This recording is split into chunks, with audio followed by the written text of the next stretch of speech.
আমরা অনেকেই সকালের ঘুমে অভ্যস্ত, তাই না? আমিও টুকটাক ঘুমাইতাম। দীর্ঘদিন থেকে আমি নিজের সঙ্গে সংগ্রাম করছি যে রাত যদি ঘুম নাও হয়, সকালে কোনো ঘুম নেই। এবং আলহামদুলিল্লাহ বহুদিন পর্যন্ত আল্লাহর তৌফিকে আমি ঘুমাই না। যত কষ্ট হয় হোক, সকালে কোনো ঘুম নেই। সকালে কাজ, সকালে আমল, সকালে কোনো ঘুম নেই। সকালে আপনি ব্যবসা করবেন, ব্যবসা আল্লাহ বরকত দিবে। চাকরি করবেন, চাকরিতে আল্লাহ বরকত দিবে। পড়ালেখা করবেন, সেখানে আল্লাহ তাআলা বরকত দিবে। আপনি যে কাজ করবেন সে কাজে বরকত হবে। আর যদি ঘুমায় থাকেন তাহলে অলসতা বরকত হবে। জীবনের বরকত ধ্বংস হয়ে যায়, প্রোডাক্টিভিটি নষ্ট হয়ে যায় এই সকালের ঘুম। আমাদের দেশে বেশিরভাগ মানুষের অভ্যাস এখনো সকালে ঘুমানো, ঠিক না বেঠিক?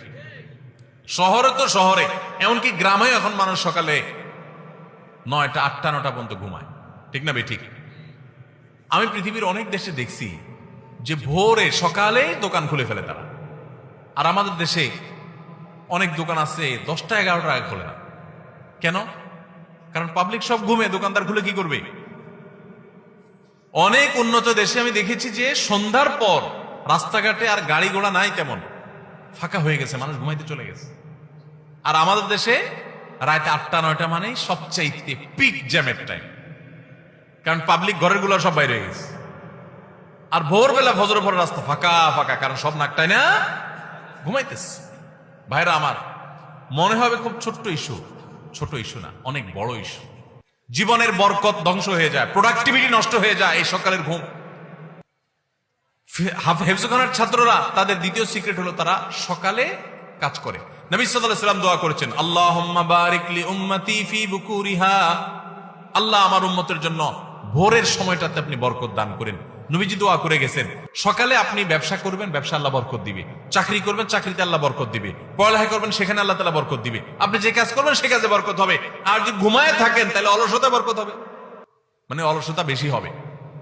ভাইরা আমার, তাহলে হেফজখানার ছাত্ররা দেখেন ভোর রাতে উঠে যায় এবং পড়ালেখা করে। আমরা অনেকেই সকালের ঘুমে অভ্যস্ত, তাই না? আমিও টুকটাক ঘুমাইতাম। দীর্ঘদিন থেকে আমি নিজের সঙ্গে সংগ্রাম করছি যে রাত যদি ঘুম নাও হয়, সকালে কোনো ঘুম নেই। এবং আলহামদুলিল্লাহ বহুদিন পর্যন্ত আল্লাহর তৌফিকে আমি ঘুমাই না। যত কষ্ট হয় হোক, সকালে কোনো ঘুম নেই। সকালে কাজ, সকালে আমল, সকালে কোনো ঘুম নেই। বাংলাদেশের একটা ব্যাপক ব্যাধি এটা যে আজকে আমাদের ঘরে ঘরে মানুষ গভীর রাত পর্যন্ত কোনো কাজ নাই, অযথা বসে বসে 12টা 1টা পর্যন্ত মোবাইল টিপবে, ঠিক না বেঠিক? শুয়ে শুয়ে 1 ঘন্টা টিপবে। এই জন্য মোবাইল বাসায় ঢুকার আগে মোবাইলের গলা চেপে বন্ধ করে তারপর ঢুকেন। দেখেন জীবন খুব সংক্ষিপ্ত, এর বড় একটা অংশ আমাদের মোবাইল টিপে টিপিতে চলে যায়। আমাদের জীবনকে যদি ক্যালকুলেশন করে